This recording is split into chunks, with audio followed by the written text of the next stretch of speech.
Thank you very much. Good day, everyone. Apologize for the delay. Welcome to the Board of Commissioners regularly scheduled meeting. It's 12:15. This December 10th, 2024, here at GHURA's main office in the village of Sinania. Let us begin with roll call.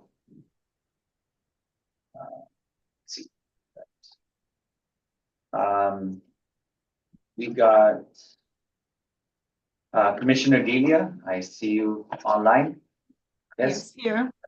Thank you very much. Commissioner Rice. Present. Thank you very much. Commissioner Torres is not present at the moment. I believe he had an appointment. Commissioner Corpus. Present. All right, thank you very much.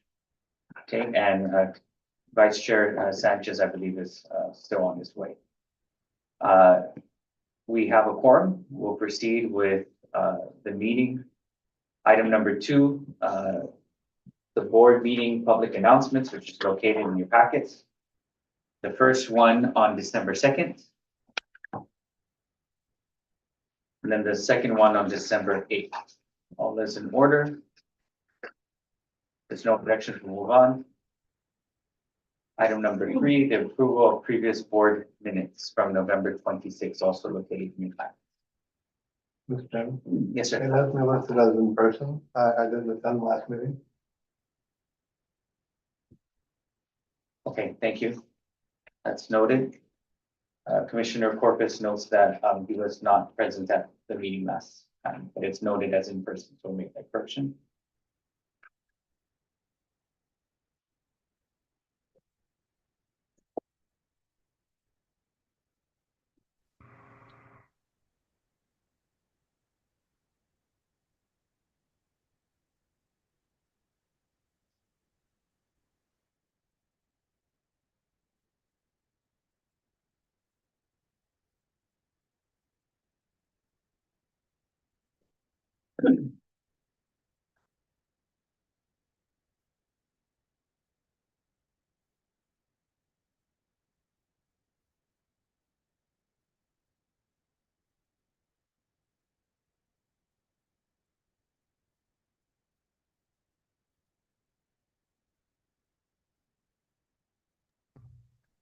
If I may, I just found a bunch of typos. If you want me to go ahead and point them out.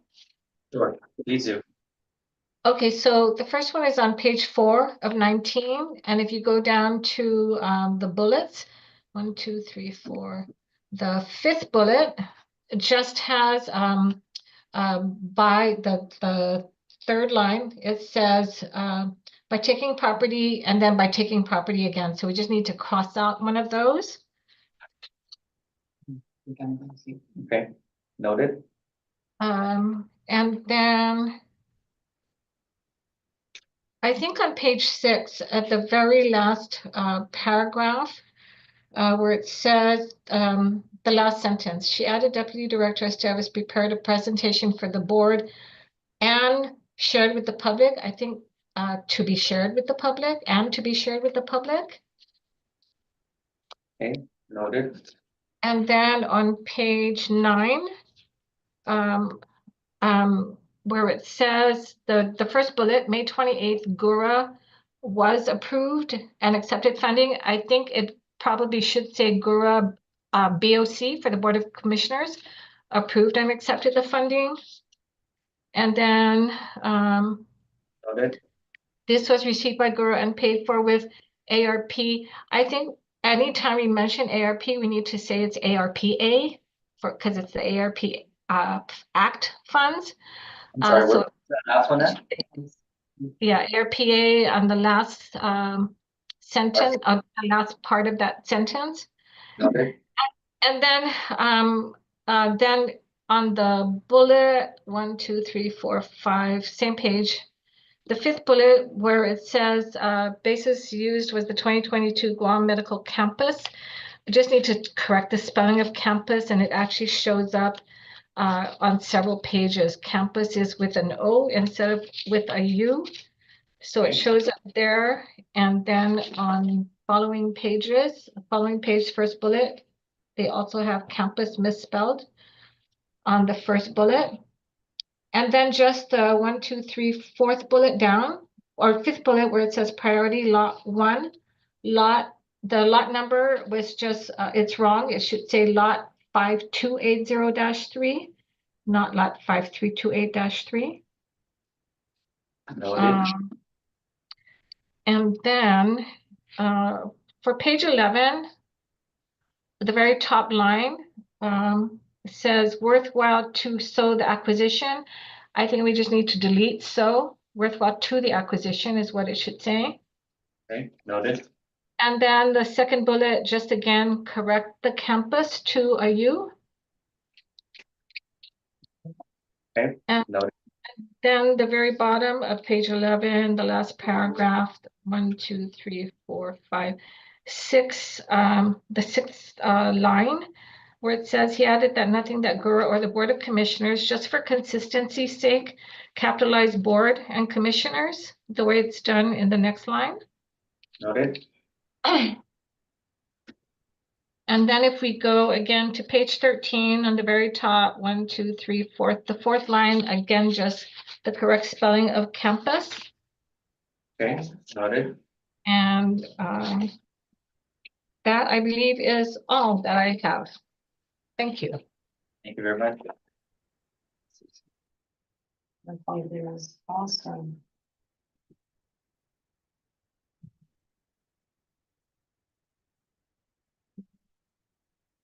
Page 16. Mhm. Okay. What you know? Second line from the bottom. Should we,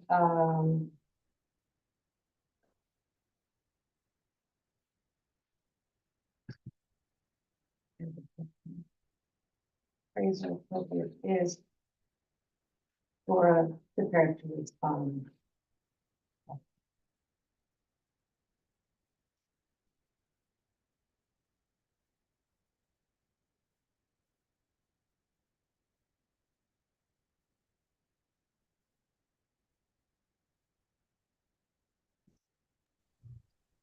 Was that page 9 again? I'm sorry.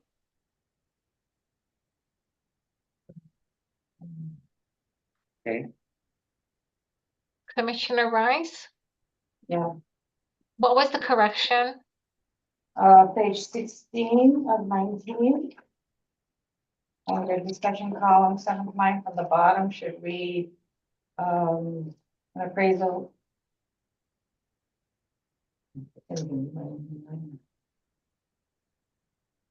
More appropriate is more Yeah. appropriate. Okay, it's right. yeah. So right on the 7th line from the bottom, Okay, got it. for appropriate, it is GURA Mhm, prepared. mhm. And then if I may, I did miss on page 9 at the very bottom bullet, where it says 2022 Guam Medical Master Plan was the weather. We just need to take out that the. It should just say plan was weather, the infrastructure assessment, da da da da. Noted.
There's no other corrections. Make a motion on the floor. Motion to approve minutes, November 26th, with noted corrections. Okay, we have a motion on the floor to approve the minutes of November 26th, subject to corrections by Commissioner Rice. May I get a second? All right, thank you, Commissioner Corpus, for the second. Any further discussion on the matter? Hearing and seeing none, may I call for the vote. All in favor, please say aye. Raise your right hand so I may see you. 1, 2, 3. Thank you very much, Commissioners. Minutes pass. Motion passes to approve the minutes of November 26th unanimously. Thank you very much, Commissioners. Moving on to the next item.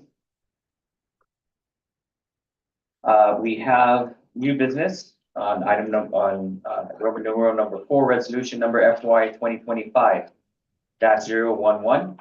Resolution approving above step recruitment for the engineer 2 position for a permanent position. Madam Executive Director, floor is yours. Thank you, Chairman Rivera. Resolution number FY 2025-011, resolution approving above step recruitment for the engineer 2 position to a permanent position. Whereas under the enabling legislation of the authority, Title 12, Section 5103 GCA, its Board of Commissioners is empowered to employ officers, technical experts, agents, and employees, permanent and temporary, as it may deem necessary, and shall determine their qualifications, duties, tenure, and compensation. And whereas Title 4 of the Guam Code annotated, in quotes, the appointing authority or the head of an agency, department, or public corporation listed in 4 GCA Section 4105A may petition the Director of Administration, the Judicial Council, as to the judicial branch employment, or the agency, department, or public corporation's governing board or commission as to an agency, department, or public corporation listed in 4 GCA Section 4105A, for recruitment at a higher step not to exceed step 10 because of documented difficulty or exceptional qualifications, end of quote. And whereas with the upcoming A&E construction projects, specifically for the modernization grant program, and whereas with the completion of the recruitment of the engineer 2 permanent position and having been issued the job offer, Mr. Miguel T. Fernandez submitted his request to Executive Management requesting to petition the GHURA Board of Commissioners for an above the minimum step recruitment for the position of Engineer 2 based on exceptional qualifications. And whereas Mr. Fernandez's exceptional qualifications for the Engineer 2 position consists of the following. First, 30+ years of experience in civil engineering, design, and construction management that spans over various military, government, and privately owned projects. Second, various certifications, which include construction project management, occupational safety and health practitioner, NAVFAC construction quality management, and EPA CGP site inspector training. Also worked in GHURA's A&E division for almost 2 years, contributing to several ongoing projects whilst collaborating effectively with the engineering team. Also certified engineer by the Professional Regulation Commission, or PRC, of the Republic of the Philippines, and a Bachelor of Science in Civil Engineering at the Manuel T. Quezon University in Manila, Philippines in March 1987. Whereas the Board of Commissioners acknowledges both the recruitment difficulty and Mr. Fernandez's exceptional qualifications and the critical need to move the construction projects along. And whereas management believes the compensation package of salary and benefits, an example, retirement, holidays, annual/sick leave, etc., is reasonable and respectfully requests an above-step recruitment of Mr. Fernandez to NG5- and I'm sorry, there is a correction. Instead of the 10E, it's supposed to say 9E. If you can please correct that. At $78,214 per annum, or $37.60 per hour. And whereas the GHURA Board recognizes it has the discretionary authority to go below or beyond management's recommendation, an example, NG 5-2A, 50,044 per annum at $24.06 per hour, through NG 5-10F at 83,727 per annum, $40.25 per hour maximum, but supports management's requests for the above step recruitment.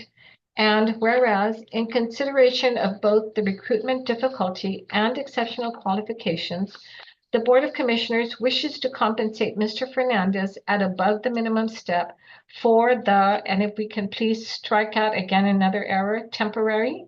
It's for the position of Engineer 2 at pay grade, and again, correction, it's NG 5 instead of NG 4.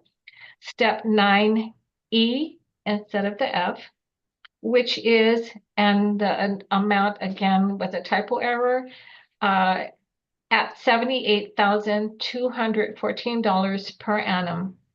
And whereas funding for the above step recruitment is available under federal funds, and now therefore be it further resolved that in consideration of the applicant's exceptional knowledge and experience, the GHURA Board of Commissioners grants the above step recruitment for Mr. Miguel T. Fernandez at NG 5-9E, $78,214 per annum, $37.60 per hour.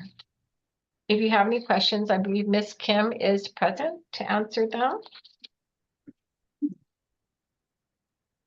I'm sorry, on that third whereas, this is also this is a permanent position? Yes. Yes.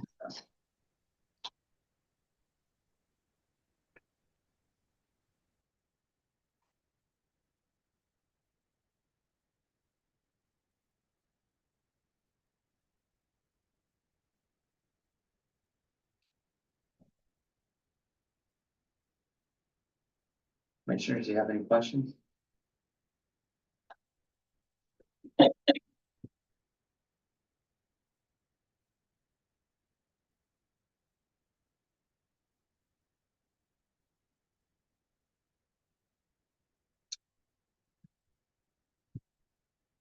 Ms. Kim, is there, and I think we spoke about this before, but refresh my memory, is there a need to go back and look at the scale again?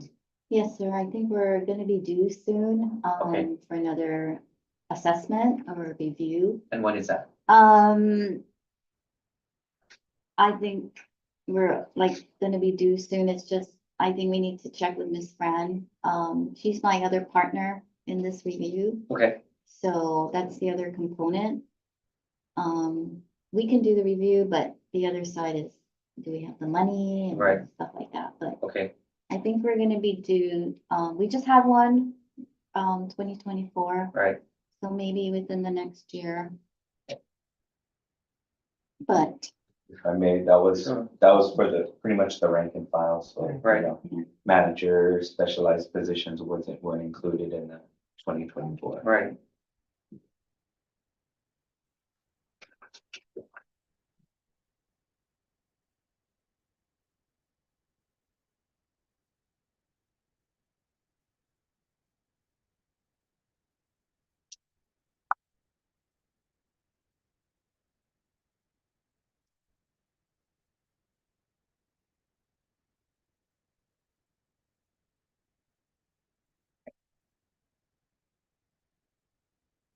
I have one more question. Sure, Commissioner. He's been with the company or you're up for 2 years. Is that on a temporary hire right now? yes, we brought him in because there's an immediate need with the temporary hire, So so this will be a permanent. this then? is, yes, so the temporary, for even for pay above step 1, we come to the board for temporary positions. And so with the recruitment, we finally completed that over the summer. And so, as you can see, it takes time. The permanent takes time, and so there is that need. And we humbly, the HR team and the AE team, humbly request the board support. You've always been supportive. I'm like a broken record. My 2 hardest positions to fill are accountants and engineers. And historically, our recruitment numbers I'd be even lucky if I get one. How many more outstanding do we have in this, in the engineer slot? I think we're set, we're good, This will round the this team up? will complete the team. That's it. Yeah, And how many is in the team? We have two civil structural engineers, and there's me. Then we have two building inspectors and / building / CAD operators. And we have a program coordinator 3. That's the team. Okay.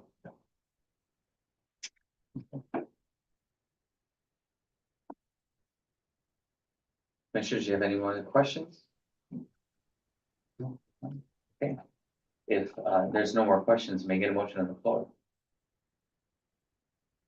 I'd like to make a motion to resolution FY 2025-011. Resolution approving above step recruitment for engineer position 2 to primary position.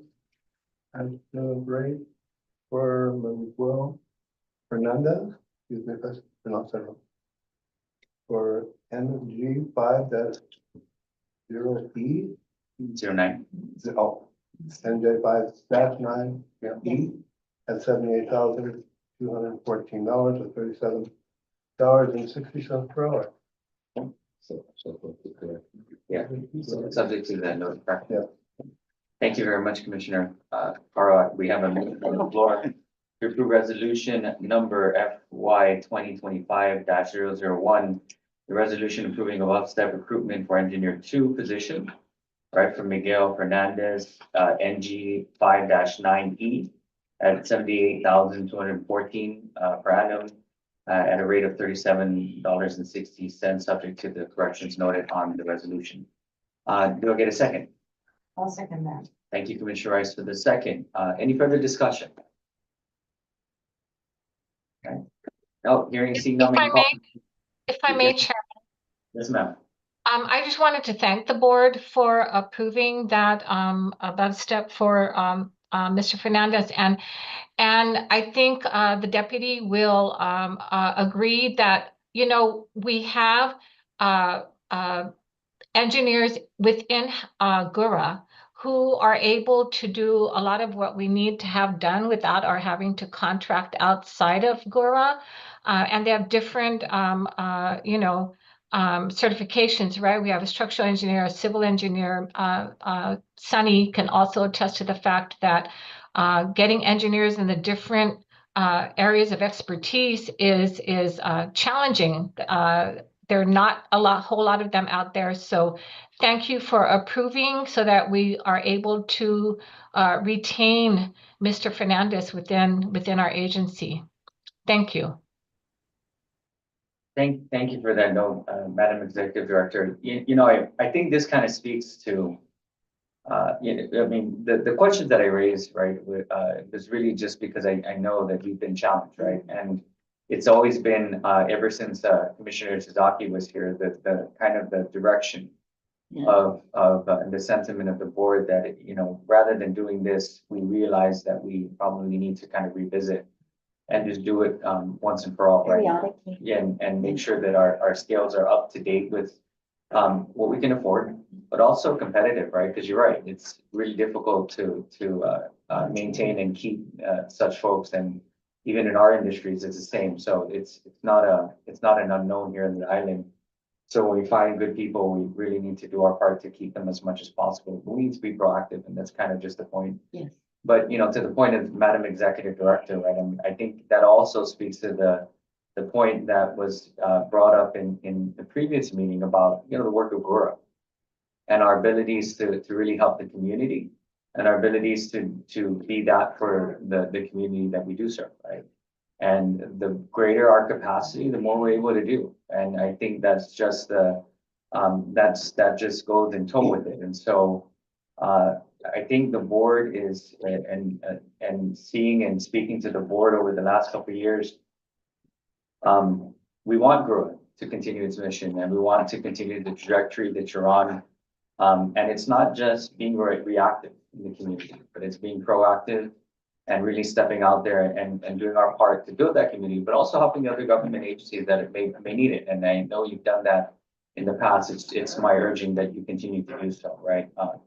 Because that's really at the heart of our mission, is to build that community and not just segments of it, but really do our part. So as long as you continue to do your role, we'll continue to support that role, right? So I think that's a fair exchange. Right? Okay, if there's no other discussion, may call for the vote. All in favor, please say aye or raise your right hand. 1, 2, 3, 4. Motion passes unanimously. Ms. Fernandez, congratulations. Yeah, thanks, sir. Right? Thank you.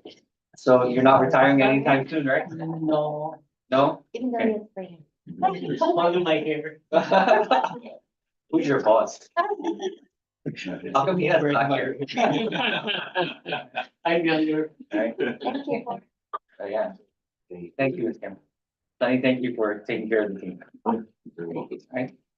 Okay, moving on to resolution number FY 2025-007A, resolution approving fiscal year 2025 Section 8 Housing Choice Voucher Program payment standard updated. Madam Executive Director, floor is yours. Thank you, Chairman. In your board packet, you did have a memorandum from Norma Nicholas, our Section 8 Administrator, explaining the reason for this amendment. And so I'll read the resolution, and then if you have any questions, I'm sure we will be able to answer them for you. And a reminder, it is an amendment to a prior resolution. So resolution number FY 2025-007A.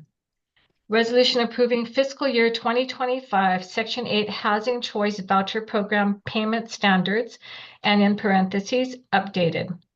Whereas 24 CFR 982.503 in parentheses 3 requires public housing agencies administering the Section 8 Housing Choice Voucher or HTV program to establish a payment standards schedule with a single payment standard amount for each unit size based on the area's fair market rent, or FMR. And whereas 24 CFR 982.505 requires GHURA to utilize the payment standards schedule to calculate the maximum monthly housing assistance payment for the participant family under the Section 8 HCV program. When utilizing the payment standard for the family, it shall be the lower of A, the payment standard for the family unit size, or B, the payment standard amount for the size of the dwelling unit rented by the family. And whereas, with exceptions to HUD-approved waivers and reasonable accommodations for persons with disabilities, 24 CFR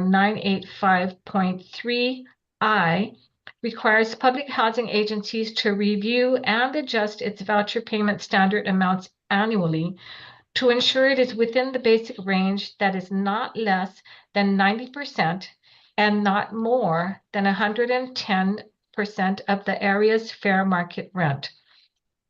The 2025 FMR for each unit size below has increased as much as 4%. The FY 2025 payment standards are based on the published fair market rent for Guam as illustrated below. And Table 1, fair market rents for 2025 and 2024 are shown. So you can see that the FMR for calendar year 2025 for a 0-bedroom was $1,222. And for a 1-bedroom, $1,345, and for a 2-bedroom, $1,765, a 3-bedroom at $2,473, a 4-bedroom at $2,964, and a 5-bedroom at $3,408, and a 6-bedroom at $3,853. And then calendar year 2024 shows a lesser amount of, 0-bedroom at $1,206, so that the calendar year 2025 increased by $16 for a 1-bedroom, calendar year 2024 had it at 1,326, so that the calendar year 2025 increased by $19. For a two-bedroom, calendar year 2024 was at 1,742, so the calendar year 2025 increased by $23. A three-bedroom at calendar year 2024, $2,455, increased by $18 to $2,473 for calendar year 2025. Calendar year 2024 was at $2,956, and it increased by $8 to $2,964 for a four-bedroom. For a five-bedroom, calendar year 2024 was at $3,399, and it increased by $9 to $3,408. And a six-bedroom in calendar year 2024 was $3,841 and increased by $12 to $3,853. Whereas, when establishing the Section 8 payment standards, GHURA considers important factors that normally impact the successful leasing of vouchers. These factors include the prevailing rental rates in the private rental market, the cost of basic utilities such as power, water, sewer, and trash pickup services, how long it takes families to find a suitable unit, the number of lapsed vouchers, the number of failed units, shelter burden for the families, the FY 2025 Section 8 Housing Choice Voucher Program budget, and the impact of other renters in the private market. For calendar year 2025, the proposed payment standard schedules for each unit size are set at 110%, but not more than 120% for reasonable accommodation for persons with disabilities. And VASH participants, in accordance with Section 102D of the Housing Opportunity through Modernization Act of 2016. So Table 2 is the proposed 2025 payment standards for the regular Housing Choice Voucher and Special Purpose Voucher programs.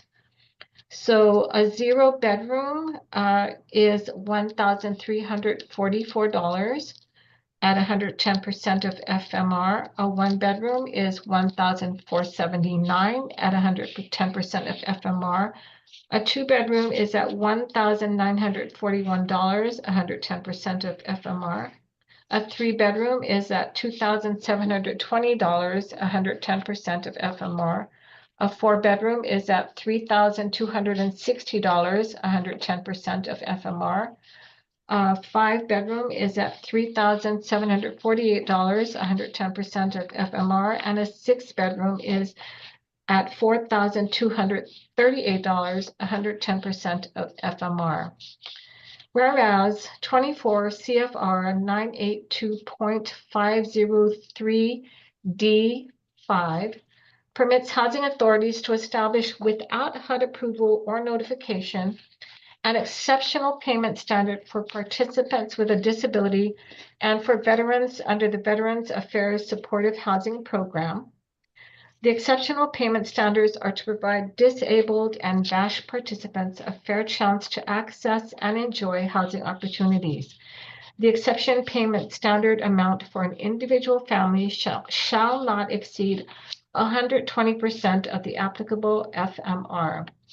So Table 3 is the proposed 2025 exception payment standards for reasonable accommodation for persons with disabilities and participants of the Veterans Affairs Supportive Housing Programs. So the amounts I'm going to read for each bedroom size are at 120% of FMR. For zero bedrooms, $1,466. A one bedroom is $1,614. A two bedroom is at $2,118. A three bedroom is at $2,967. A four bedroom is at $3,556. A five bedroom is at $4,089. And a six bedroom is at $4,623.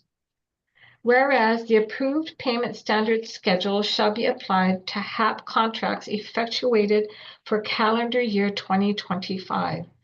And therefore, be it resolved that the Guam Housing and Urban Renewal Authority Board of Commissioners approve the updated payment standards for fiscal year 2025.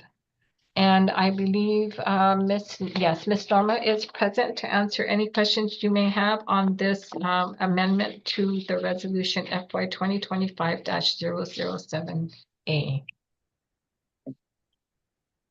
Thank you very much. Commissioners, do you have any questions?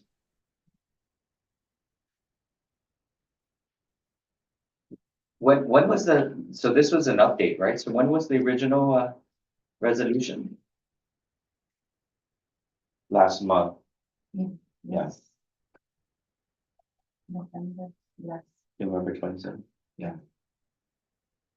So if I could summarize, Sure. after the board approved it, we sent it to HUD to transmit. And so they did the review on it. So when we're talking about the rounding error, the dollar value on it, Excel rounded it up. So we submitted to HUD and they rounded back, or they rounded backward compared to the FMR. It ended up being like 110.23%. And so HUD's having us correct that to be below the 110%. Okay. So in monetary terms, it means reducing it by $1.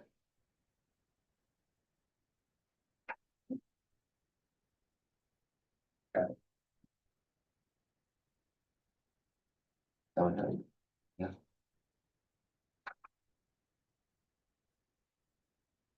So this is just a correction based on your submission of it. correct. So it'd be an amendment to the, right, amendment to the original tax.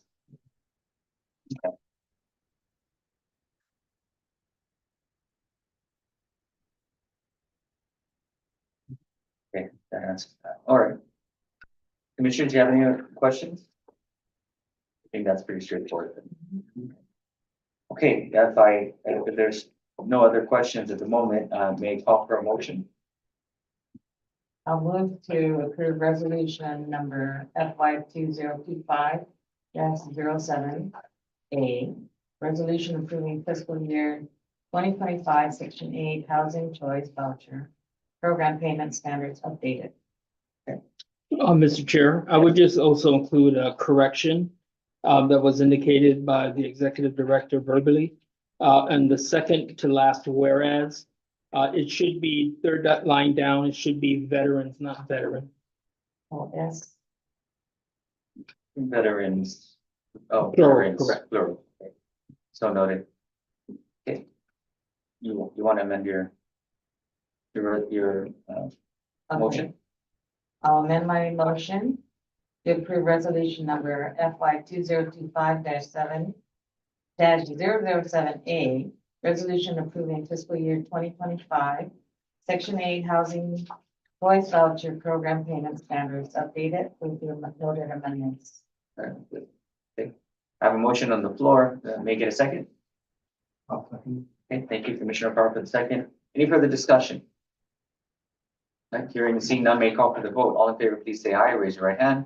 1, 2, 3, 4. Thank you very much. Resolution number FY 2025-007A passes unanimously, subject to correction.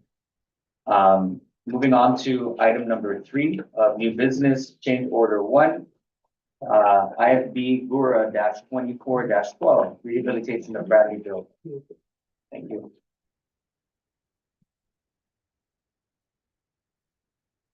Madam Director, floor is yours.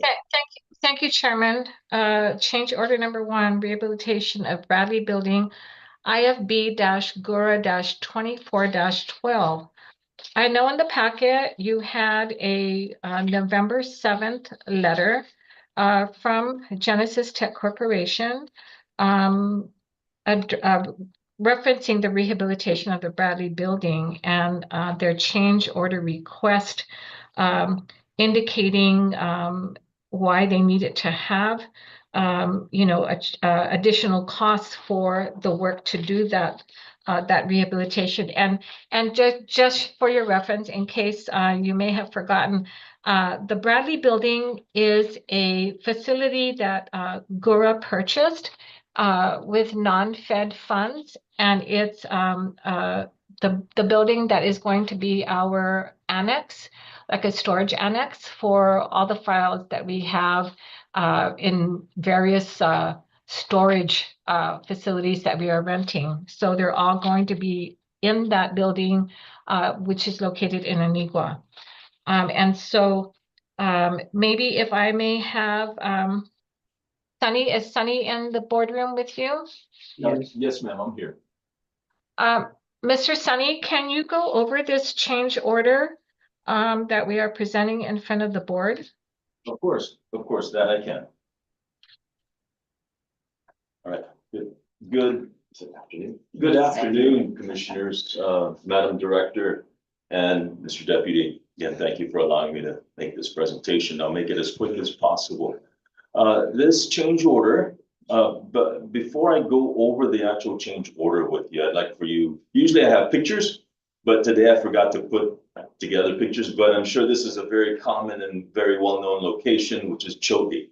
And I'm sure sooner or later, once in a while in our lives, we have visited Choti, right? So if you can imagine Choti parking in front of it, there is a power pole just to the right of the parking lot. And that power pole, yes, and there's a power line that runs, or I should say the building in mind, the Bradley building takes its power from the power pole to the right of Choti. You park in front of Choti, there's a power pole there. Nonetheless, what's happening is the Bradley building is located to the left. It's adjacent to the left side of Choti. So if you can imagine, there was this power line that ran from the power pole on the right-hand side of Choti that ran across and over Choti. There was actual encroachment of the power line and then into the Bradley building. So this was A&E's, however you call it, oversight or missight or not seeing it in time, that we missed seeing that power line. And it should have been very obvious to us, and again, my apologies, it should have been very obvious to us because there was also this prop, this pole, this wooden pole that was propping up the power line that would keep it from sagging and touching the Choti building. So we missed it. Nonetheless, it is there and it is a hazard.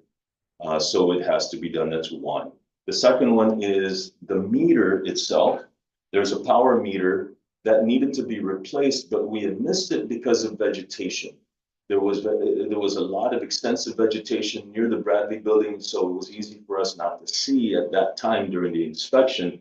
But when the contractor started clearing the area, it was right there, plain as day, and like, oh, okay, we missed this too.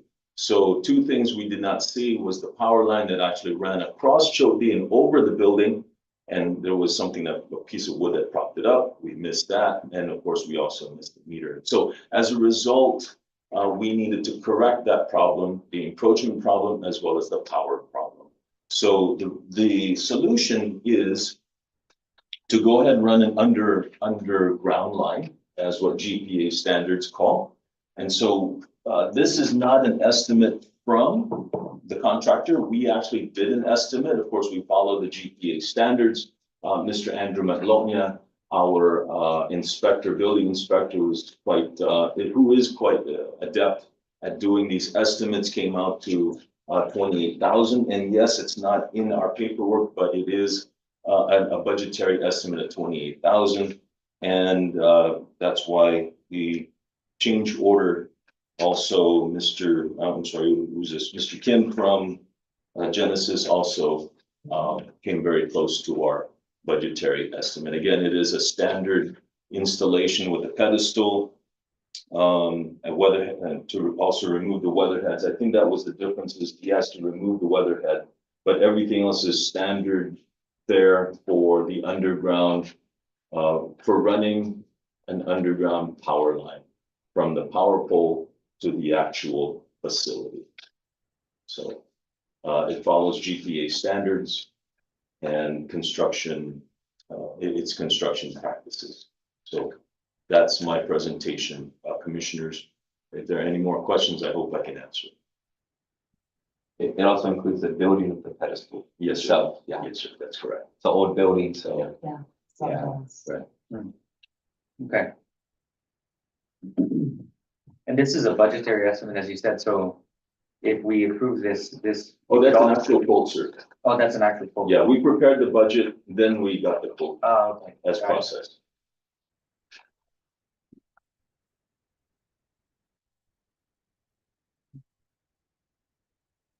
The Genesis didn't vary too much from what we Oh, got it. Okay. originally estimated. And when is the completion date for this? Is this gonna stall the project? No. No? Not at all. So this is gonna go onto the road, Sir, going onto the road or next to the building? it'll probably be to this, close to the road. I don't know if it'll be under the road.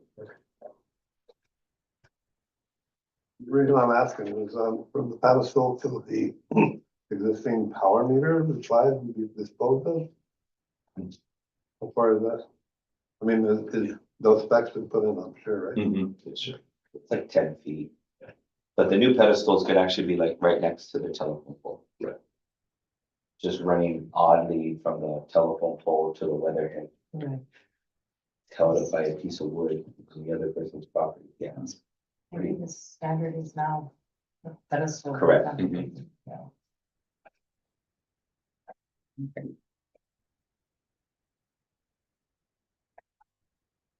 Commissioners, do you have any more questions on this one?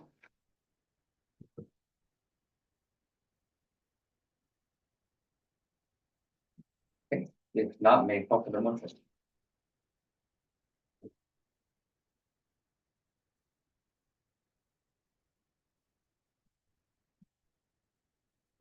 Is this not a resolution, Is this it's just a just- change order. Yeah, it's a change order.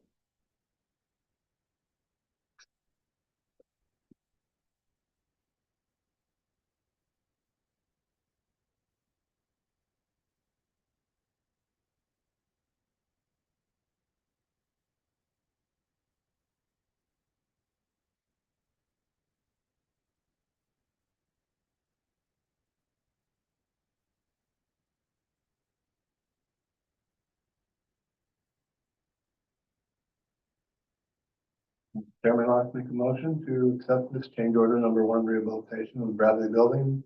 Okay. IFB-0-24-12 at $28,350 total.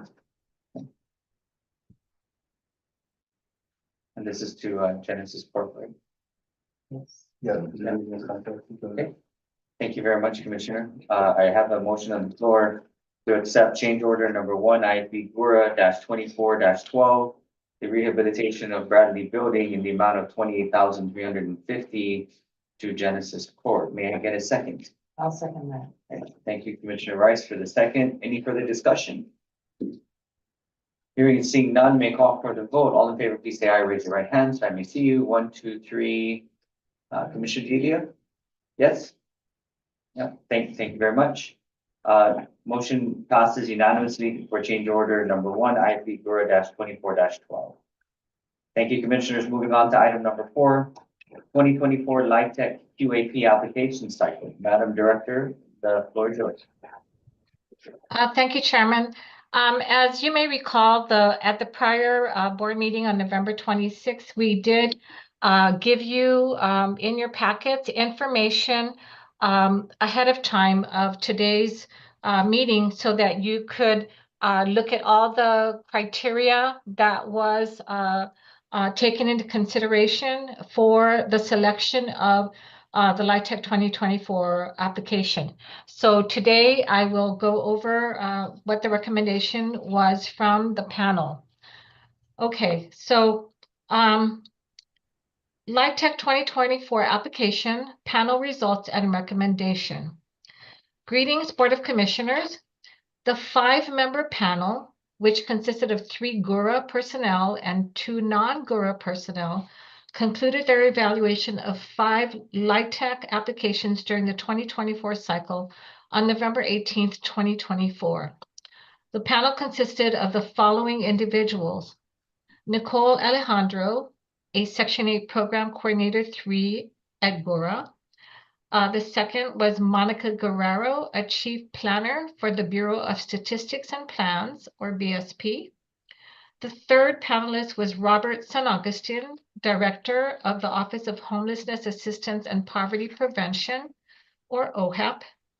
The fourth panelist was Filomena San Nicolas, the AMP4 Property Site Manager with GHURA. And the fifth was Irvin Santiago, the AE Program Coordinator 3 here at GHURA. Panelists were tasked to review the applications and to independently score each applicant on the merits of their project. In addition, panelists utilized selection criteria established in the 2024 Qualified Allocation Plan, or QAP, which is page 8, to guide them in the scoring process. The panel was briefed on October 28, 2024, and finalized their scores on November 18, 2024. A total of 111 points were available for award to each project per panelist. The panelist scores are presented on the following page. So the 5 projects were, project number 1 was Dos Amantes Senior Residence, awarded. Project number 2 was Summer Vista 2, awarded. Project number 3 was Summer Vista 3, awarded. Project number 4 was Rosewood Parks, awarded. And project number 5 was Flores Rosa, awarded. The first panelist, Irvin Santiago, awarded 87 points to project number 1, Dos Amantes Senior Residence. I'll just go down the line of project number 1. Filomena San Nicolas awarded 83 points to project number 1. Monica Guerrero awarded 85 points. Rob San Agustin awarded 83 points. And Nicole Alejandro awarded 83 points. So the total for project number 1 was 421. It was ranked the 4th out of the projects. Project number 2, Summer Vista 2, was awarded 98 points by Irvin Santiago, 100 points by panelist Filomena San Nicolas, 99 points by panelist Monica Guerrero, 96 points by panelist Rob San Agustin, and 98 points by panelist Nicole Alejandro, for a total of 491 points. It ranked 2nd of the projects.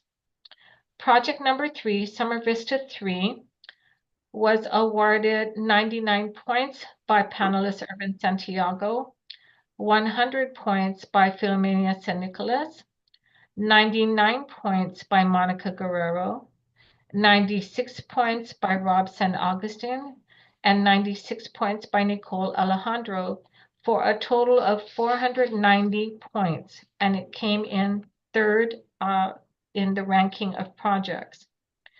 Project number 4, Rosewood Parks, was awarded 100 points by Irvin Santiago, 95 points by Filomena San Nicolas, 100 points by Monica Guerrero, 96 points by Rob San Agustin, 100 points by Nicole Alejandro, for a total of 491 points, and it came in as ranked 2nd. And I'll go back to that. There were 2 that ranked 2nd.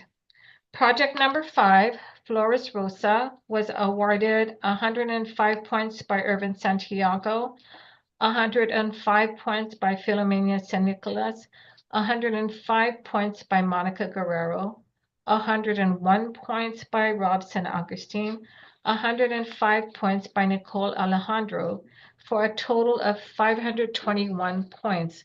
Project number 5, Flores Rosa, came in 1st in the ranking of the projects. So as you can see, the next table shows the points averaged, and Flores Rosa averaged 104.20, and it ranked 1st. Rosewood Parks averaged 98.20 in points, and it came in 2nd. Summer Vista 2 also averaged 98.20 points and also ranked 2nd. Summer Vista 3 averaged 98 points and came in third in ranking, and Dos Amantes averaged 84.20 points and was ranked fourth. At the end of the evaluation and review, the proposed Flores Rosa has ranked first. The BOC may award the following tax credits for the 2024 LIHTC cycle. So LIHTC 2023 had $3,185,000. LIHTC 2024 had $3,360,000, so that the total credits available for the LIHTC 2024 cycle is $6,545,000. I propose the following recommendation. Based on the results of the evaluation committee, I recommend that the Board of Commissioners award $1,793,120 to Flores Rosa LLC for the Flores Rosa project. GHURA will have $4,751,880 remaining balance of the 2024 tax credits left for allocation. Per the qualified allocation plan guidance, awarding of the tax credit rests solely on the GHURA Board of Commissioners, and that's in LIHTC QAP 2024, page 21. GHURA also reserves the right in its sole discretion to do the following. You may hold back a portion of the annual federal housing credit ceiling for use during later reservation cycles. Second, you may carry over a portion of the current year's housing credit ceiling for allocation to a project which has not yet been placed in service. And third, you may issue a reservation for the next year's housing credit ceiling. With that in mind, I present the following options for the remaining tax credits. Number one, award no other projects and hold back the balance from the 2024 cycle to be allocated during the coming 2025 application cycle for a total of $206,880, which is the $4,751,880, the remaining balance of 2024 tax credits, plus the $3,455,000 2025 tax credits. Or number two, you may make a second award to the next project whose total request is no greater than the remaining balance of $4,751,880 of the 2024 tax credits.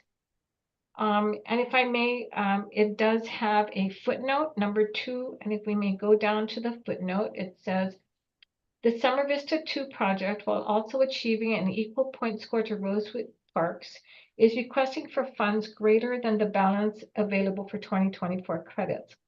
The Summer Vista request is for, and I'm sorry, it's not $5 million, it's $6,545,000. That's what that footnote is. Third, you may issue a reservation of 2025 tax credits in the amount of $3,455,000 to Summer Vista 2. Summer Vista 2 tied with Rosewood Parks in total points. However, their credit request exceeds the available credits available in 2024.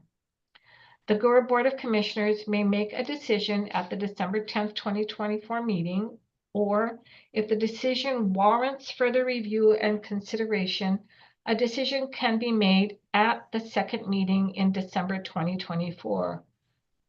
So we do have Kathy Titano available for any questions you may have regarding the LIHTC awards. So you have three options.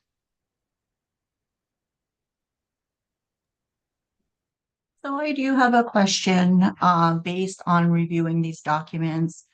The QAP is basically very specific. How can the developers with no experience, like past experience, get a higher score than the developers who have done many years of experience?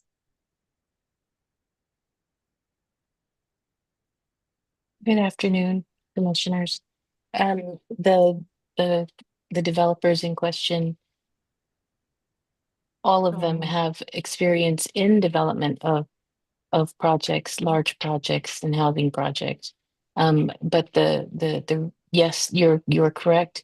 As far as Guam is concerned, this particular particular developer has not before competed. The question is, there are questions asked with respect to their experience in housing development. To answers to why one has with prior experience has not outshone one that is with new is the devil is in the details with respect to their rankings and the individuals who did that. I apologize. I wish I had a better answer, but clearly there were elements in the scoring that warranted according to our panel the ranking and the scoring that they were given.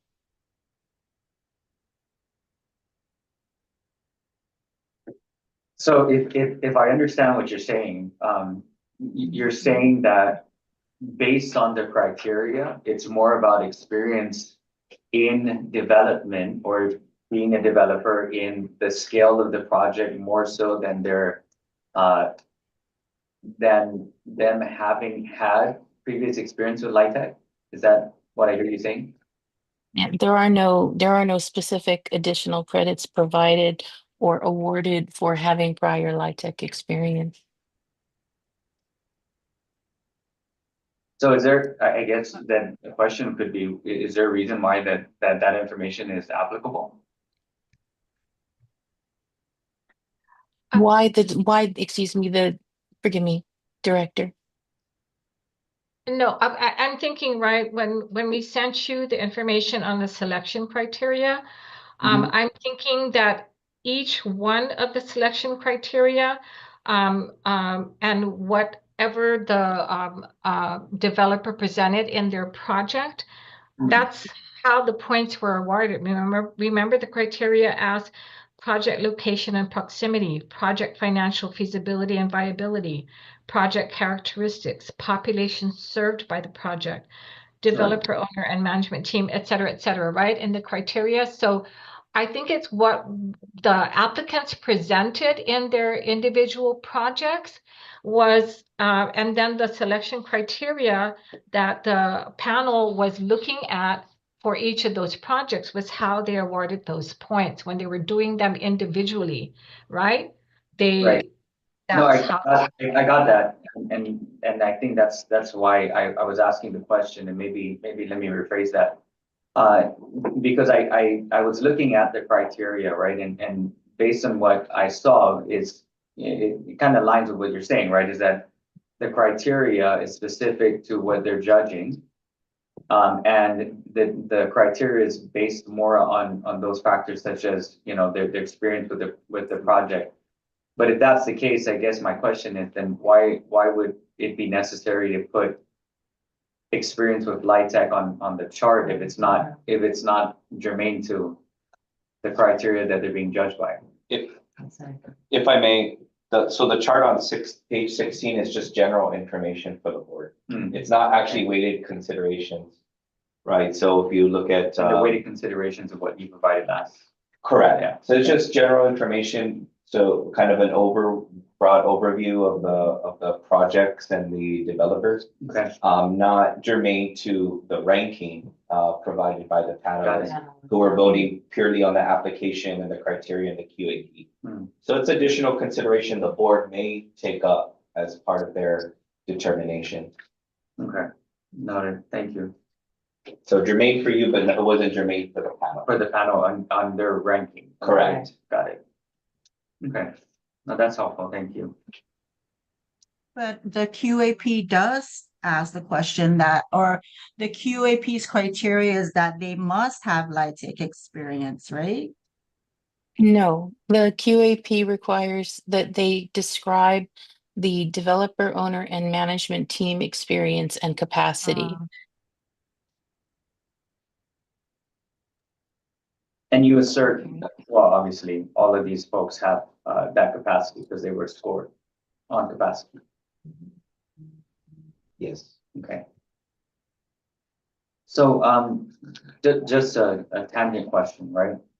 So we have an option to withhold the balance, no award.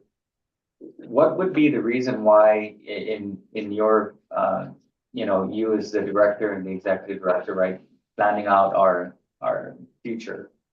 What would be the reason why we would hold back these funds and accumulate them? Are we looking, is there an advantage because we're looking at a bigger project later on that we can do at one time, or is there a reason why we would do that?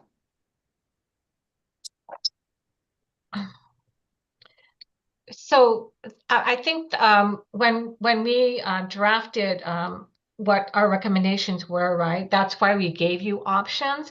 Because I know there would be some that would be thinking, okay, if only 1.793, 1.20, was allocated out of a total of 6,545,000, then and there's $4,751,880 remaining.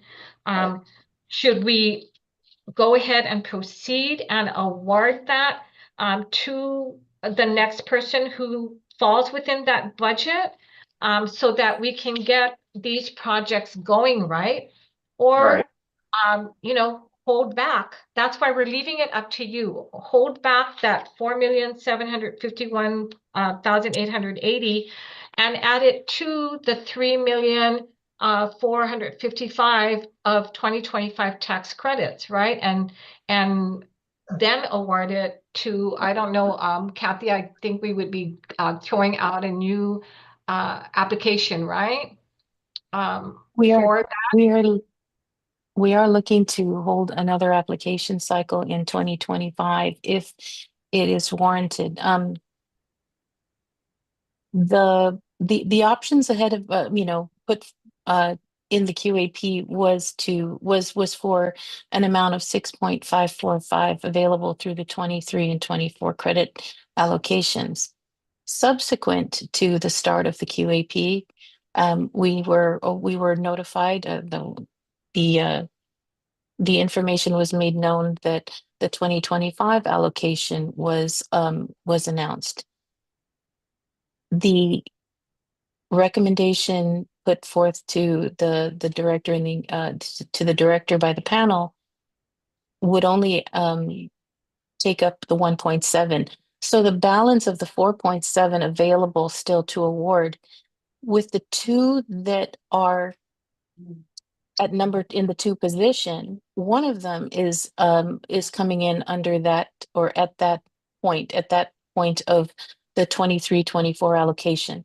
The other is requesting monies in excess of what we have available under the QAP that was published. And that's why the question is, would you choose, if you choose to award a second, would you choose to stay within the amounts that we were working with in the QAP for 24 and 25? Or now that you have the 25, you can do something with that one? So I appreciate the fact that the decision rests with the board, but I guess I'm still on the question, right? Because to me, it's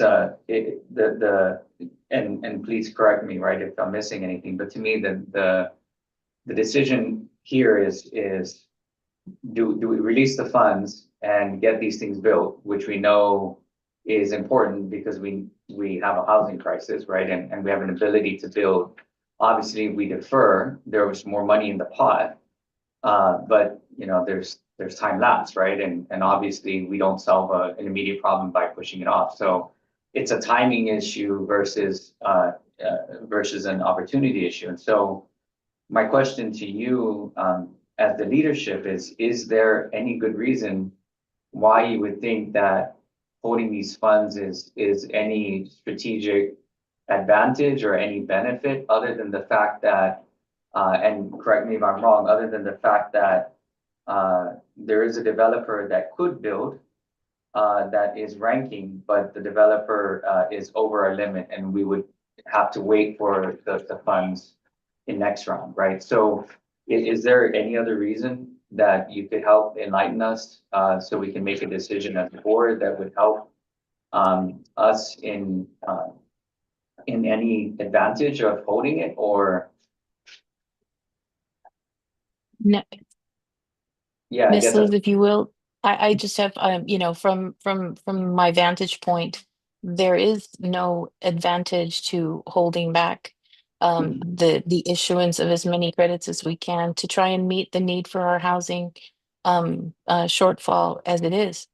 So no, there is no inherent advantage. There is no, uh, we would not have any insight into projects moving forward in the coming year.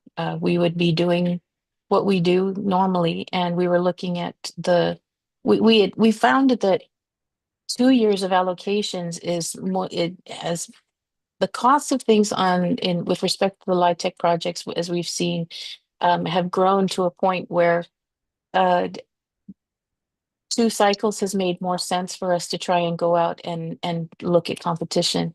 And that's why we have 23 and 24. Now we have our 25 out there. So no, there is nothing to get to the point. There is nothing I can see that would benefit us by holding back an allocation. Equally, though, there would be disadvantages to hold on to the funds. I think worth consideration. and what are those?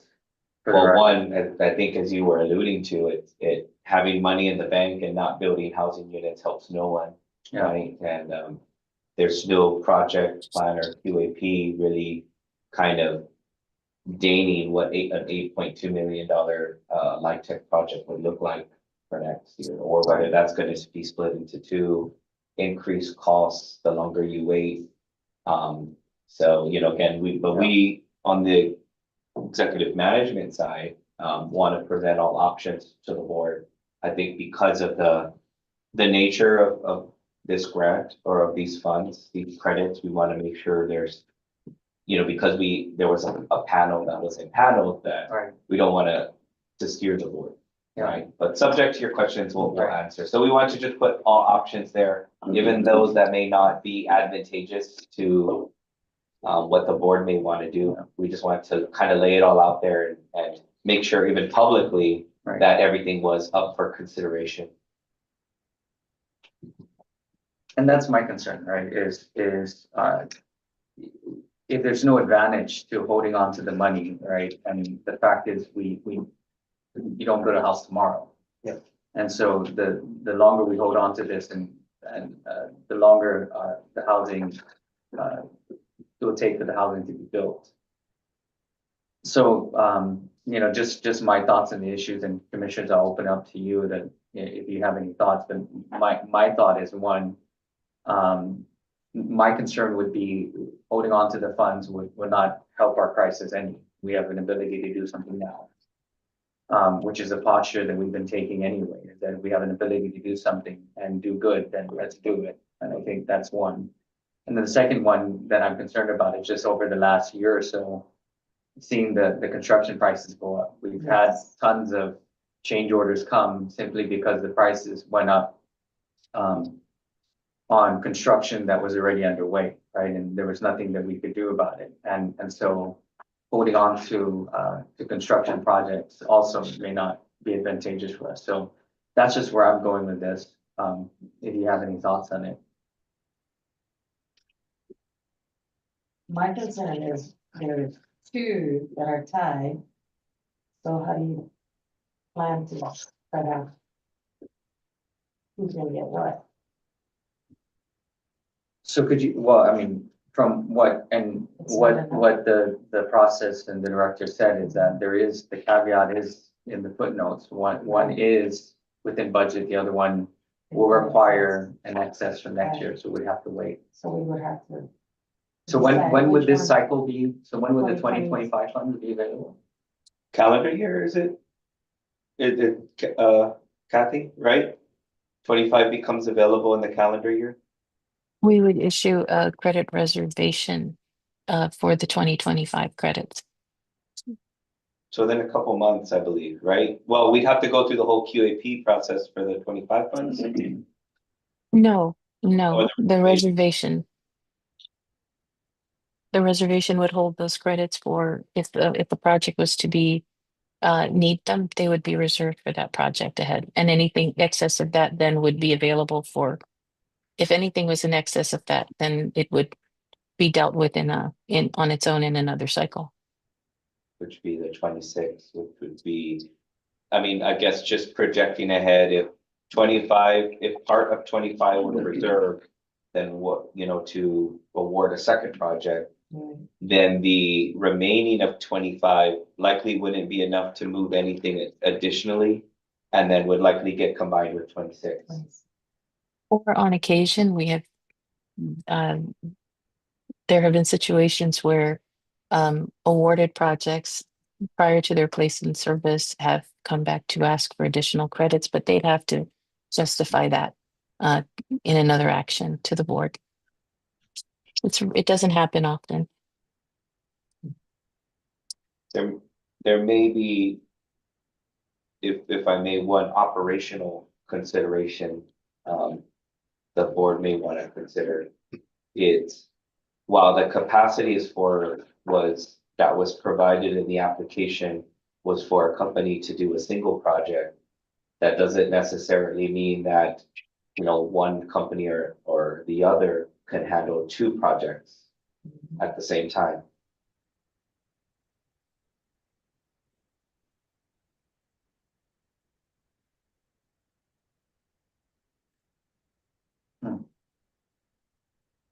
So of the two that are tied, which area would you deem is more?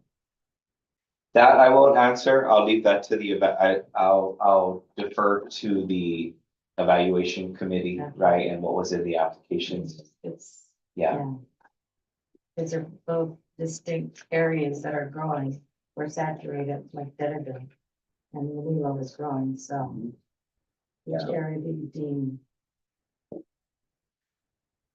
I'll probably hold back. Of course I have an opinion on it, but I don't, in that respect, I respect what the board has recommended. I think if there are maybe more specific questions, Commissioner, on, based on this category, which may be better, but overall, I don't want to kind of circumvent work done by the board, by the panel in terms of the work they did. But if you're asking for a specific reason or not, which is more crowded, which is less crowded, which has opportunity for growth, which doesn't, could answer those specific questions.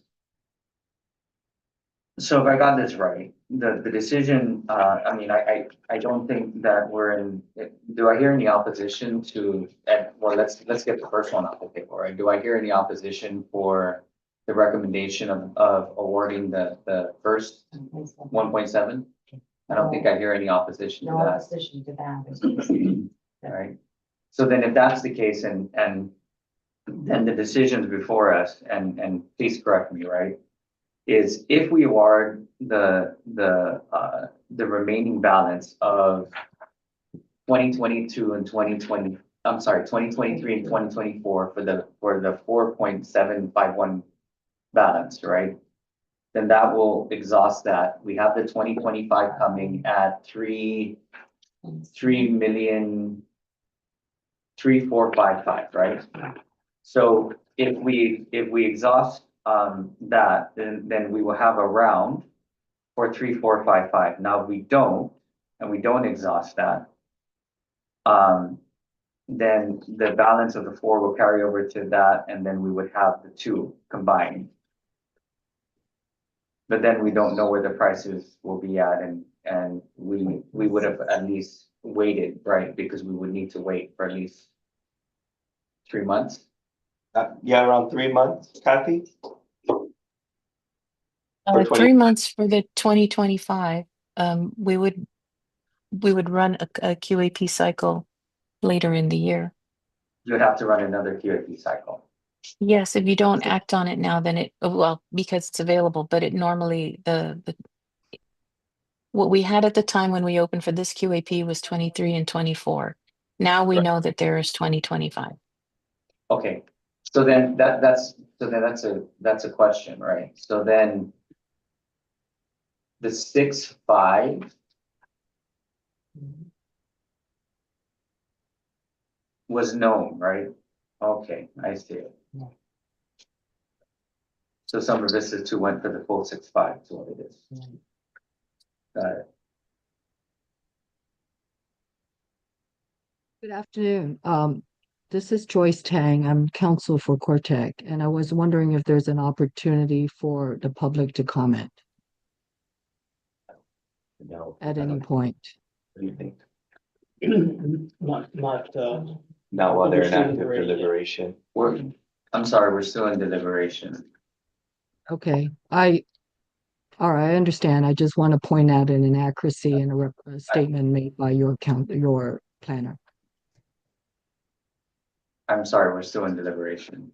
All right, thank you.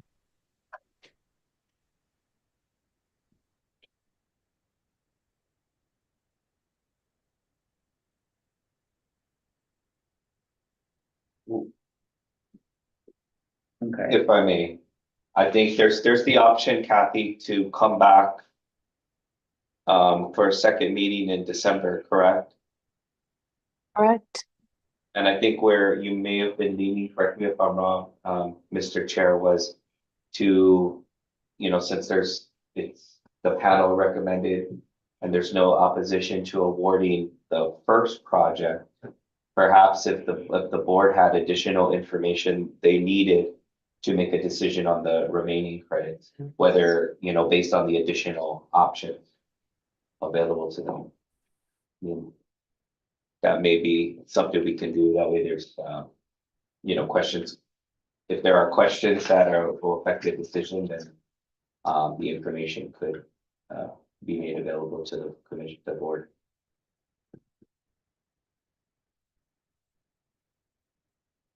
well, my question would be that if what questions would, so here's my question to the board. What questions would you folks have with regard to the second place that would be necessary for us to make a decision?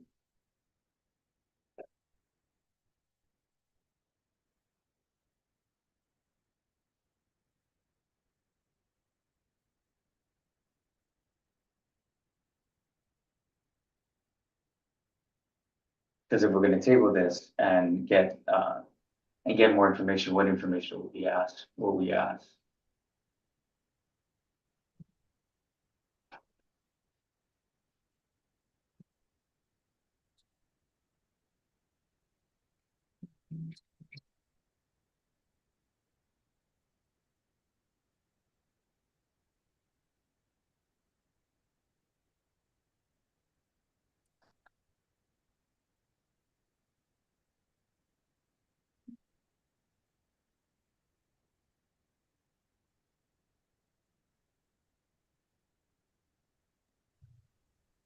Kathy, What if I may, I was going to ask you, what is the latest that a meeting that we need to have for a decision?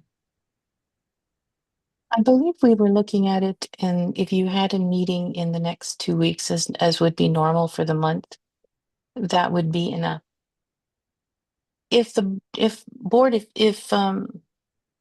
you required additional information, if you wanted to go through the specific score sheets and notes, those types of things would certainly be available. Also, if this is, I don't know if this is the right time, but I misspoke, and Ms. Tang did mention it, and I would like to I would like to comment on that if you'd let me. But with respect to what you want to do, if you want to deliberate with additional information, the score sheets and the notes are available to you. I'm sorry, can you go back? So Yeah. what information did you need to clarify with us? My Attorney Tang it characterized it as an inaccuracy when I misspoke that, and I am sorry for that. Commissioner Rice, is it? No, Yes. Commissioner Deal. Sorry, you asked about how a group can how a developer can come in who has a prior LIHTC experience or not prior LIHTC experience and still do better than one with LIHTC. Part of the scoring under management does address in pages 8 to 20, I think, in the QAP, and in the management one, it does give additional points if you do have LIHTC experience. Now, that said, then the other criteria must have been where the developers or the panelists found differences enough to find that the folks without development experience were still going to rank high on the as a number 2. LIHTC development experience, right? LIHTC development experience, yes, in the scoring, and I do apologize. So so to clarify for the record, there is consideration for LIHTC experience, not just being a developer of scale or capacity. Yes, There is consideration for LIHTC experience specifically, specifically. which should be reflected in these scores that the raters have put in based on the criteria that's there for their. Yes. Yes, it is in the QAP. Okay. In the scoring, in the scoring information, in the criteria and the scoring. Okay. Commissioner Delia, I do apologize. Thank you, Kathy. Okay, so going back to my question, right? So commissioners, what requests will we have for information, or what information would you like to see in order to better your decision-making process? Or well, let's take it back. Let's take it back step by step, right? There's still a recommendation on the floor, because there's two parts to this, right? Is the first part is the recommendation, the second part is what to do with the fund, the excess funds. So let's just deal with this piece by piece first, right? The first recommendation that I see here is based on the results of the evaluation. The recommendation is for the Board of Commissioners to award 1.793120 to Flores Rosa LLC for the Flores Rosa project. Is there any discussion on, let's just stick to this one point first, right? Let's tackle this one by one. Is there any issue with this? No, that's given already. And they ranked high considerably, actually. And yeah. So it's not an issue. Okay. Commissioner Carl, do you have any thoughts on this? No, I'm looking over the last criteria that you're Okay. from our last meeting now, and I don't see anything. Okay. Commissioner Delia, do you have any issue with this one? Yes, I do. I'm still trying to question how someone with LIHTC experience, right, and someone with no LIHTC experience be awarded or have a higher score. And I'd like to review the documents and the details. Kathy, could you comment on that? What do you have the document in front of you? The scoring, right? How much of the scoring is that for I believe you sent it out in the last packet. What is the scoring for that? how much of that is weighted and what is the scoring for that? Are you asking me? I'm sorry, I could barely hear you. No, I directed it to Kathy. I have the QAP in front of me. Criteria 5, developer/owner, management team experience and capacity. The points they range from 6 to 3 to 0 in the category of developer, owner, and experience.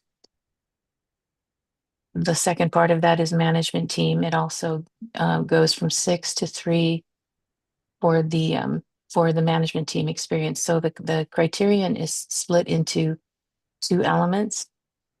If you'd like, I can read through them for the 6 points for the ones for the whole thing, if you wish. This was information we sent to the board last meeting. Yeah, Right. it's on the last board back it on reading through it right Yeah. now. But it doesn't really, What you're saying is that the total amount of awarding inclusive of the LIHTC experience is total of 6 points. The maximum that criterion could have gained was an applicant was 12 points. It's 12 points. And that's Yes. all encompassing, well, I'm sorry, not all encompassing. That's inclusive of the LIHTC experience. Yes, if they were in the two elements, if they were to achieve maximum points, there would have been 12 points for that criterion 5. For developer, the first part against the developer/owner experience, and the second element was management team. And the high scores for each of those was 6 points apiece.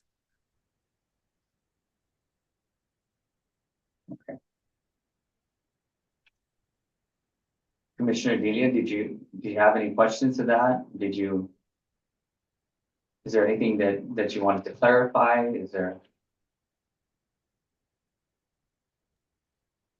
I'm sorry, Chairman, was that for me? I could barely hear you. It's like Yes. so echoey. Yeah, so the question was, did you hear the response from Kathy? And if so, do you have any further clarifications? Is there any other questions that you have?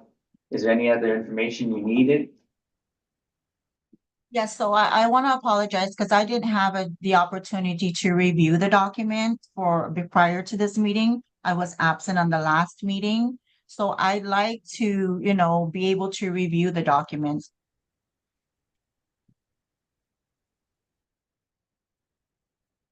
Okay.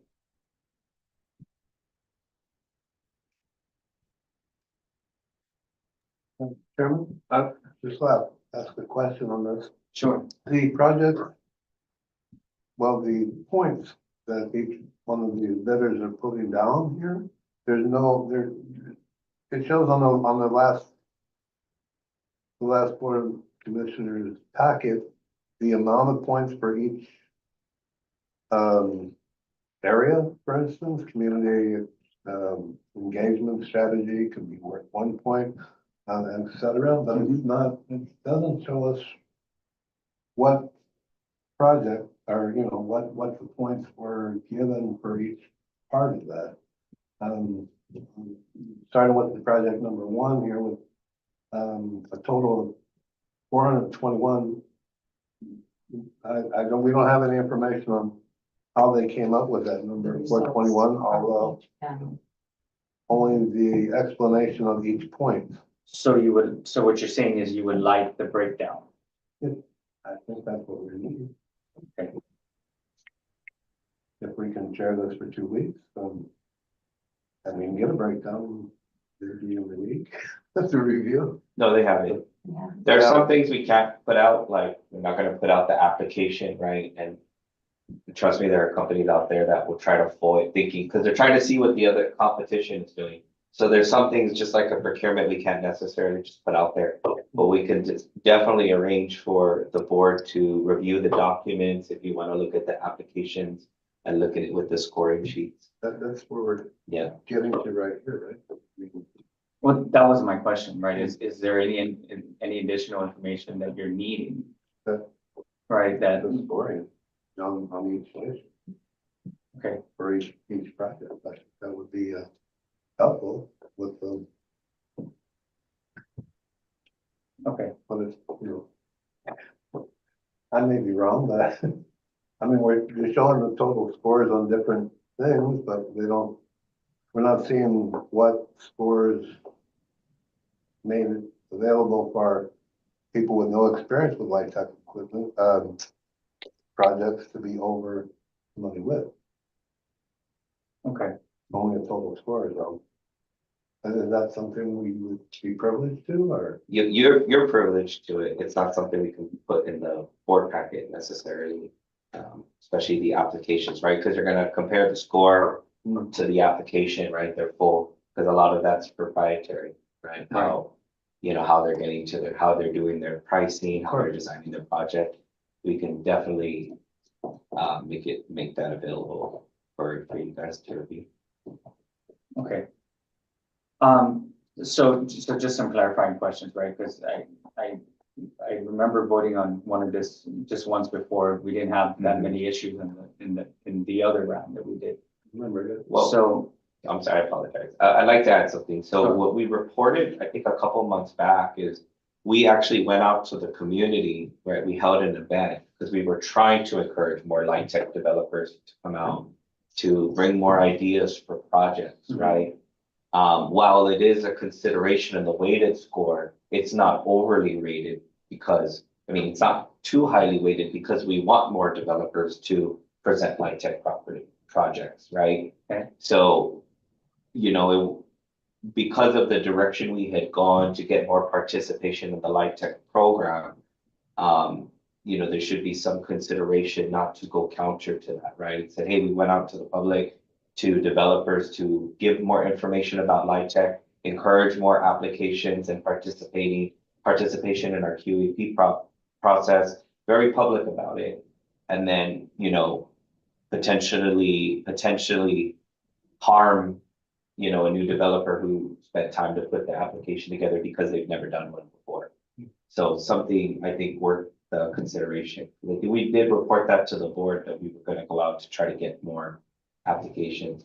I think historically we've only ever had 2 people apply for light tech properties. And so we were able to get that full array of projects and potential developments for the community out there. no, and I think that's a great point, because like I said, the last time that we had this light tech vote, we also only had the scores. It wasn't made available to review it. I don't think anybody came in to review the specifics, because I think the other part to this too, right, is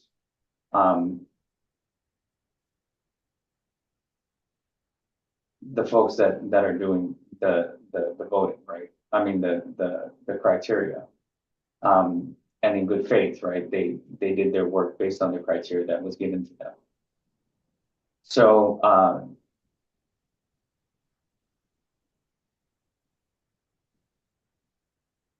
could be that, right? So the decision's on the table. And if you want to discuss it further, then I'd like to hear your thoughts, because some great points that were put up. One is, how can somebody without light tech experience, make it? But then, as the deputy also said, and I remember that conversation, right, where we were trying to encourage people to do that, and I think we were all here in that one. Yes. How is it that somebody breaks in if they never had an experience too, right? And that's, Well, part of it too is sometimes they hire consultants. So they hire people who have a lot of light tech experience in the mainland.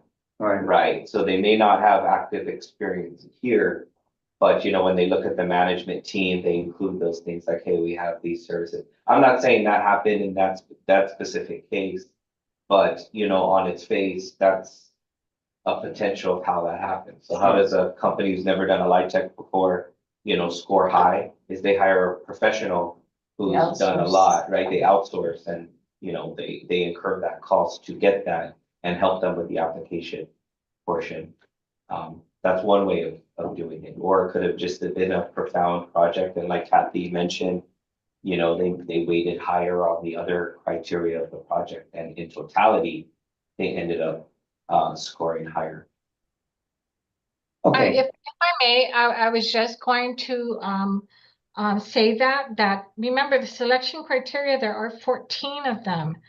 And the number 5, the developer, owner, and management team experience and capacity is only one of those 14. So it's possible that they may have had, you know, the more experienced may have had the 12 points for number 5, but may not have scored as well in all the other criteria.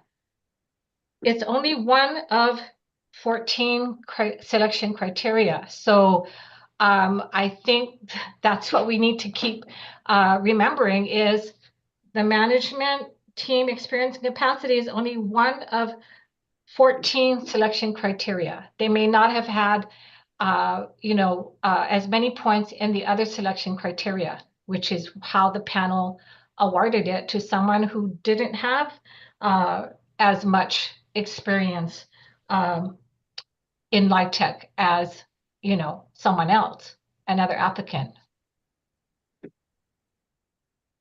So I do understand that. So I think that that's why I'd like to see, you know, how they rated it and how they scored it.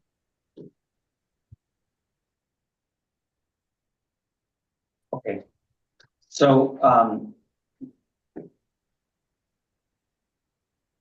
here's what I'd like to propose, right? I'd like to propose that we cut this in the middle, because I also, you know, I want to make sure that we're also progressing and we're not stalling any process, right? Here's what I propose, right? We award the 1.793 because that's a recommendation that's on the table. In the beginning, I wasn't hearing any big objection to this one, unless I'm wrong. But I would propose we award the 1.73. Project 4 and project 2 are tied, right? If I understood the process correctly, we could still, if the 2005 comes in, we could still reserve that funding for project 2, if it comes out that way, right? And if not, we can still award project 4 with balance in tow. So either which way, we can still get more information and do that. But we can move the process rather than stalling it on Yeah. project 5. That sounds good. That's my recommendation, because then we can still address both. Okay? So that's my recommendation. And if there's someone that would like to make a motion, then, and you're in agreement, then that's what I would say.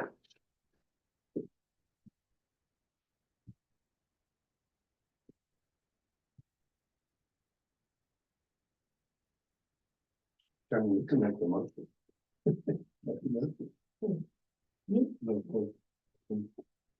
Done. Yeah, but is there any other discussion or any? I think awarding the 1.7 should be, I think that's the same thing. We get things down, going. and then we can come back. Okay. Yeah. So that's my recommendation on the floor, right? We award the 1.793120 to project 5 Flores Rosa as per the recommendation of the committee.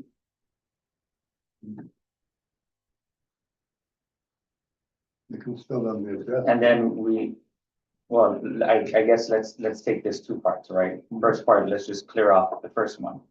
And then we'll decide what to do with the remaining funds, right? Yeah.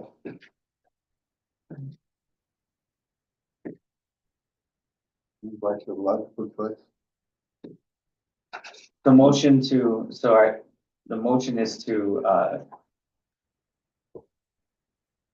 accept the recommendation of the evaluation committee to the Board of Commissioners to award 1,793,120 to Flores Rosa LLC for the Flores Rosa project, who ranked first on the evaluation. Do I have a second? I'll second that. Okay, thank you, Commissioner Rice, for the second. Any further discussion? I actually don't agree to that, Chairman. I don't agree to award them the 1.7 million. I really would like more time to review it and have an understanding of the scores, because I know that they may not have, LIHTC experience, but I'd like to see how they, scored it and measure it, because the QAP is very specific to what is needed. So I'd like to review it before I do, make a decision. Sure, but there's already a motion on the floor and it's been seconded. Go ahead. Right, go. Sorry. That's correct. There is a motion before the board, and if there's no further discussion, I believe the Commissioner Delia had already expressed her concerns, and she can vote accordingly. Okay. And the motion's been seconded, so. Correct, it's before the So the procedure board would be- for consideration, correct. Okay. Okay, so the Commissioner Delia's comments have been noted. So let me call for the vote. All in favor, please say aye, or raise your right hand so I may see it. 1, 2, 3, all opposed? Okay. Thank you. The opposed is noted. Motion passes to award the 1,793,120 to Flores Rosa LLC for the Flores Rosa project as per the recommendation of the committee. Okay. So now let's figure out what to do with the rest of the funds, right? That was the second part of this. Right. Is there's excess funds here, the remaining balance. And the recommendations could be for us to hold it back, for us to award it, or for us to review, right? And I think this is where there was also a request for more information. Yeah, Yes, so do we need a motion on what to do with the rest of it, or we can just table this? You can go ahead and take it. Okay. So we'll table the rest of it and get more information on the information on the tie. Is that what the commissioner would like to do? Yes. Okay, okay, If there's additional information, and I keep saying that, I think what it is this is the first time we've ever had a tie. Mm. In the future, will definitely be addressed in the QAP, right? if there's a tie. If there's a tie, but subject to not having it, it's really up to the board. So maybe it's worth discussion in preparation for the next meeting. Maybe if there's consensus amongst the board members, what are the determining factors of, at least if all things being equal, either of the two projects could potentially be awarded, what would the board consider and need to know, or information provided to make that determination? So we could prepare and have it available. if I might add, we Sure. just had a couple meetings back, a decision based on only points for CCTV camera systems, where even the dollar amounts were not even provided out of the scope of the work, and then we chaired that and we were able to get it and make an accurate thing on it. So I don't know why this would be different as far as privilege on point system, because the other one we did it strictly on point system. All that information was provided. Yeah, we can add the point system. What we can't show is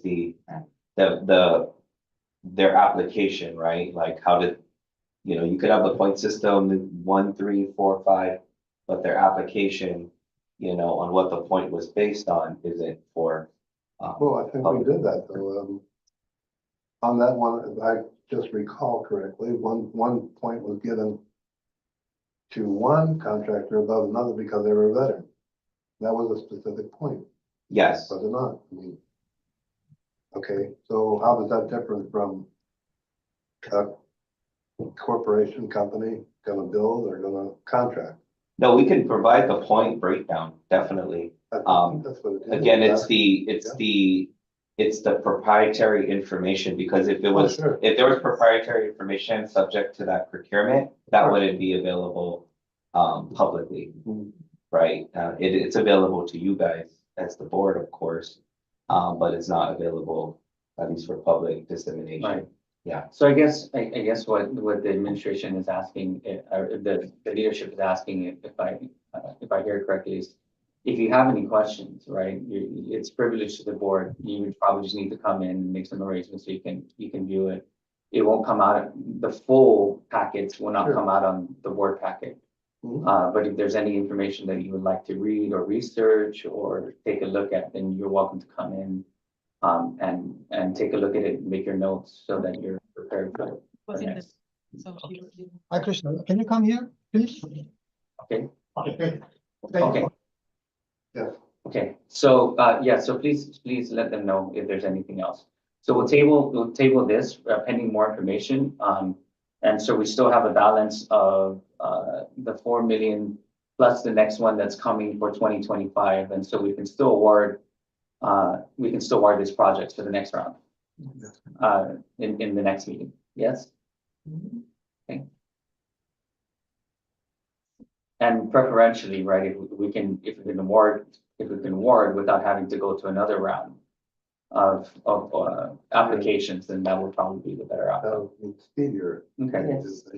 Okay, so we'll table this next part of the remaining balance to the next meeting. Okay. Right. Okay, moving on to old business, resolution number FY 2025-008. Madam Director, is this you? Thank you, Chairman. My apologies, but we need to just remove this old business from the agenda items, and it will be reintroduced at a later time. It's just that it's been requiring a lot more research and consideration before the resolution can be presented to you. So our apologies for having it on old business. We just need to remove it, and it will be reintroduced at a much later time. Okay, so we'll table that. General discussion and announcements. Moving on to item number 6, next proposed scheduled board meeting. I think this one was January 14th, but we're going to try to schedule one for 2 weeks. That way we can address the balance of these LIHTC funds as a priority. And that would be on December 24th. December 24th, okay. So December Would 24th. there be any possible way to put that on the 23rd? No, Chris. No, I No, know, because of yeah, I the- know. Of the Thought of that. open, right? Okay. Okay.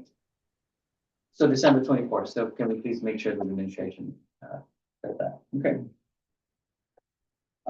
Any further announcements or discussions, Madam Director? In the interest of time, sir, nothing urgent.